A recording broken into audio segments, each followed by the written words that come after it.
Jean-Jacques Bourdin. Bien, l'intelligence artificielle est en marche. Éric Revel est en marche aussi. Il faut préférer l'intelligence artificielle à la bêtise naturelle.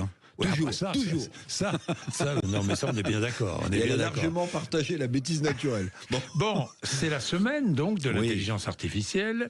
Que nous proposez-vous ce matin ? Alors, vous avez vu que, vous en avez parlé, le chef de l'État a annoncé, une centaine de milliards, on ne connaît pas bien le chiffre, d'euros d'investissement dans les années qui viennent, et notamment dans les data centers. Alors, c'est quoi les data centers, si vous voulez, ce sont des endroits où on va traiter à la fois les données, et on va y incorporer, alors c'est un peu technique, les algorithmes, ce qui permet de trier dans l'IA, si vous vous intéressez à telle ou telle chose, vous proposez des choses qui vous intéressent. Donc tout ça est très consommateur d'énergie, et vous allez voir l'avantage que l'on a, c'est que pourquoi est-ce qu'il va y avoir tant d'investissements dans ces data centers? Parce qu'on a l'énergie nucléaire. Mais l'énergie nucléaire. Et ça, c'est un avantage comparatif énorme. Par rapport au reste de l'Europe et du monde bien sûr. Alors Emmanuel Macron avait arrêté pour une fois qu'on peut crier cocorico, faisons-le. Et alors parce que vous avez attiré mon attention, il y a effectivement Arthur Mensch, qui est peut-être le Elon Musk français des années qui viennent, qui a créé Mistral IA. Qui est le concurrent de ChatGPT, qui nous permet de faire des chat, textes. Ça s'appelle. Le chat, exactement. Et lui, il va investir, il dit, plusieurs milliards d'euros en France, dans l'Essonne, dans le département de l'Essonne. Donc tout ça, évidemment, ce sont de très bonnes nouvelles. Évidemment. Mais attention, l'intelligence artificielle, pour beaucoup, fait planer une ombre sur l'emploi. C'est vrai ou c'est pas? Est-ce qu'on doit être inquiet ou pas? Alors, vous savez ce que j'ai fait, Jean-Jacques? Non.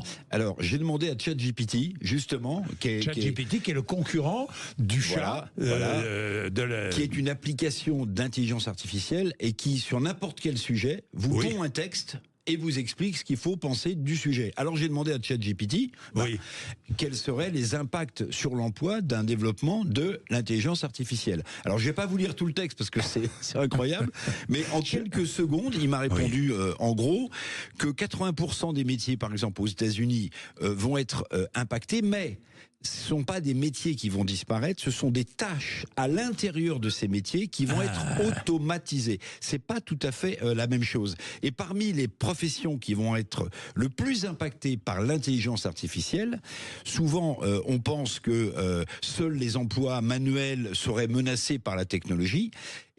ChatGPT m'a répondu, pas du tout en fait. La plupart des professions intellectuelles vont être également impactées. Les programmateurs, les analystes financiers, les rédacteurs, les journalistes par exemple vont être impactés. Les journalistes de presse écrite, il prend cet exemple-là, il prend l'exemple aussi des avocats.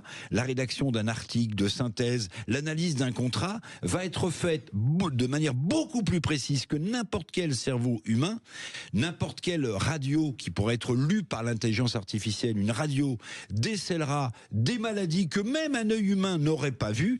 Donc vous voyez les progrès considérables que ça peut représenter. Donc ChatGPT me dit en gros, ok, ça va bousculer les emplois, ça va modifier les tâches.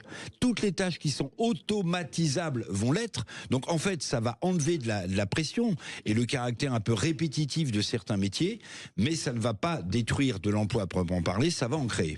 Eh bien, merci Éric. Je vais parler de tout cela avec Gilles Babinet, qui est coprésident du Conseil national du numérique et qui sera mon invité entre 7h30 et 8h. Vous allez apprendre plein de choses sur l'antenne de Sud Radio parce que on a besoin d'apprendre. Vous êtes comme moi. Je suis comme vous, et Éric aussi. Nous sommes d'une génération. Bien sûr. Écoutez, quand l'ordinateur est arrivé, il a bien fallu apprendre. Quand le smartphone est arrivé, il a fallu apprendre à s'en servir. C'est le smartphone avec ses avantages et ses inconvénients. Vous avez téléchargé, Jean-Jacques, une application de Diana? Non, mais je vais le faire. Pas encore. Mais je vais le faire. Je vais le faire et je vais télécharger. Vous allez voir, c'est bluffant. Je vais télécharger l'application France. Je vais télécharger le chat. Le chat de Mistral. Le chat parce que c'est français, non seulement parce que c'est français, mais il paraît que c'est formidable au niveau technologique. Ça a pris un peu d'avance même sur ChatGPT. Formidable. Bon, écoutez, on va télécharger, on va s'y intéresser. 7h30. Vous êtes sur Sud Radio. C'est la radio qu'il vous faut. Les applis, c'est pas compliqué, les applis. Pour écouter Sud Radio, vous chargez l'appli sur votre smartphone et vous écoutez Sud Radio. Évidemment.